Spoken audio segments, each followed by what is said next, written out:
அறிவோம் கீதை சேனல் நண்பர்களுக்கு முதல் வணக்கத்தை தெரிவித்துக் கொள்கிறேன். வாங்க நம்ம நேரத்தை வீணடிக்காம உடனே வீடியோக்குள்ளே போயிடலாம். பகவான் ஸ்ரீ கிருஷ்ணர் அர்ஜுனனை பார்த்து, மனிதரில் சிறந்தோனே, இன்ப துன்பங்களால் பாதிக்கப்படாதவனும் இரு நிலையிலும் தன்னிலை மறவாதவனுமே விடுதலைக்கு நிச்சயமாய் தகுதி பெற்றவனாகிறான். உண்மையை அறிந்தவர்கள் நிலையற்றவற்றிற்கு நீட்டிப்பும் நிலைத்தவைக்கு முடிவுமில்லை என்றும் முடிவு செய்துள்ளனர். இவை இரண்டின் இயற்கைகளையும் ஆய்ந்தே இதை இவ்வாறு தீர்மானித்துள்ளனர். உடல் முழுவதும் பரவியிருப்பது அழிவற்றதென்று அறிவாய். அழிவற்றதான ஆத்மாவை கொல்லக்கூடியவர் எவரும் இல்லை.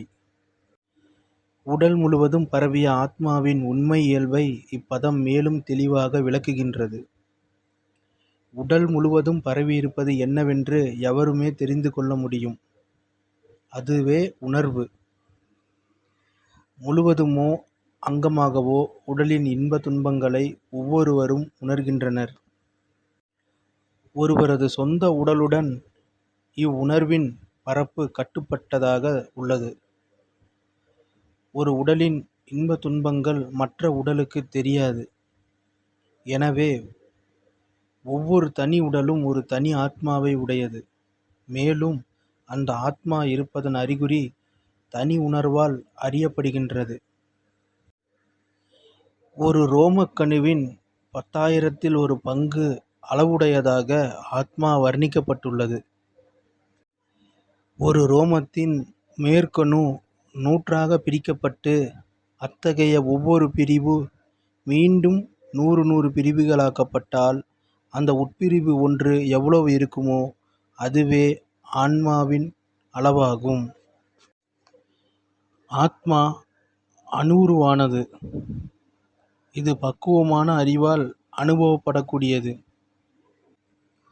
ஜட உடல் மட்டுமே அழிவுறுவது. உடலில் வாழும் ஜீவாத்மாவோ நித்தியமானது, அளவிட இயலாதது, அழிவற்றது. எனவே எனது அருமை அர்ஜுனா, நீ போரிடுவாய். இவ்வாறு பகவான் ஸ்ரீ கிருஷ்ணர் அர்ஜுனனை பார்த்து கூறுகிறார். பதம் 15லிருந்து 18 முடிய நிறைவடைகிறது. நம்மளோட சேனலுக்கு சப்ஸ்கிரைப் பண்ணிக்கோங்க. மறக்காமல் அந்த பெல் பட்டனை தட்டி விட்டுட்டு போங்க.